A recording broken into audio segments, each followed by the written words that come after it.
aduh saya sendiri aja nggak paham sama maksud pertanyaan Mbak Francisca. Sebentar.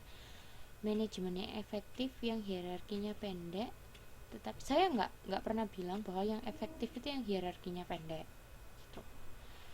Yang jelas yang perlu ditekankan adalah struktur organisasi itu harus disesuaikan dengan jenis perusahaannya gitu.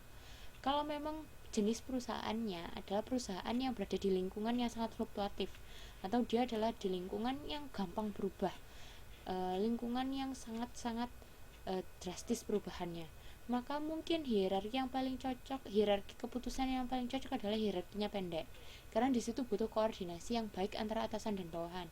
Atau juga mungkin dia lebih cocok dengan desentralisasi. Kalau dia harus nunggu keputusannya dari bos kelamaan, maka dia nggak mungkin melakukan sentralisasi, maka dia harus desentralisasi, atau bagian bawah pun boleh mengambil keputusan gitu. Nah, jadi saya nggak pernah bilang, atau bukan berarti yang efektif tuh yang pendek, bukan. Jadi sangat disesuaikan dengan kebutuhan organisasinya. Kalau memang dia berada di lingkungan yang sangat banyak gejolak atau banyak perubahan, maka yang paling cocok adalah yang hierarkinya pendek, dimana keputusan itu cepat dibikin, dimana keputusan itu nggak harus nunggu bos, itu boleh gitu. Nah, jadi di sini kalau memang pertanyaan manajemen yang efektif yang hierarkinya pendek, itu sudah merupakan pertanyaan yang salah. Jadi harus jelas diperhatikan adalah pengambilan keputusan hierarki itu sangat ditentukan oleh jenis perusahaannya gitu. Dan jujur saya sendiri nggak tahu bagaimana struktur organisasi di dunia kemiliteran, saya benar-benar nggak tahu, saya nggak tahu gimana itu di dalamnya. Jadi saya kurang paham, tapi yang sejauh yang saya tahu, kalau di dunia kemiliteran itu struktur organisasinya sangat jelas dan kaku. Jadi kalau tadi ada yang namanya otokratik sama mekanistik, organik dan mekanistik, maka kalau dunia kemiliteran bisa saya anggap sebagai yang mekanistik, karena di situ cenderung untuk kaku kayak gitu.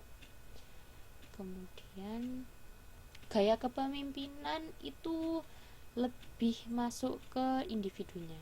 Jadi gaya kepemimpinan itu bisa, ya sebenarnya juga bisa diatur oleh organisasi, tapi yang banyak lebih berperan adalah individunya. Jadi lebih ke individu. Kalau memang style orangnya itu kurang percaya sama orang, mungkin dia akan cenderung untuk menjadi pemimpin yang otokratik gitu. Tapi kalau misalkan orang yang cenderung untuk lebih memang suka mengayomi orang, lebih suka untuk memberdayakan orang, mungkin dia lebih ke partisipatif kayak gitu. Jadi ditentukan juga oleh individunya, sikap pribadi dari individunya, tapi juga terkadang karakteristik dari organisasi juga mempengaruhi. Kayak misalkan kalau jenis perusahaannya adalah perusahaan yang mungkin menuntut bahwa pengambilan keputusan hanya bisa diambil oleh bos, kayak misalkan gini, jenis perusahaan yang terspesialisasi di bidang teknologi, maka yang mengambil keputusan hanyalah orang-orang yang tahu tentang teknologi. Jadi karyawan sembarangan nggak boleh ambil keputusan. Nah, itu juga menentukan. Tapi yang banyak berperan di sini adalah individunya. Jadi sebenarnya kalau ditanya yang ditentukan oleh organisasi atau individu, jawabannya adalah keduanya.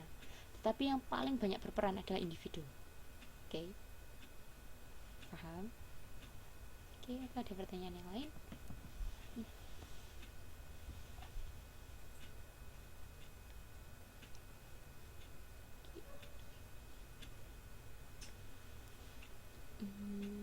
Apakah semuanya udah paham?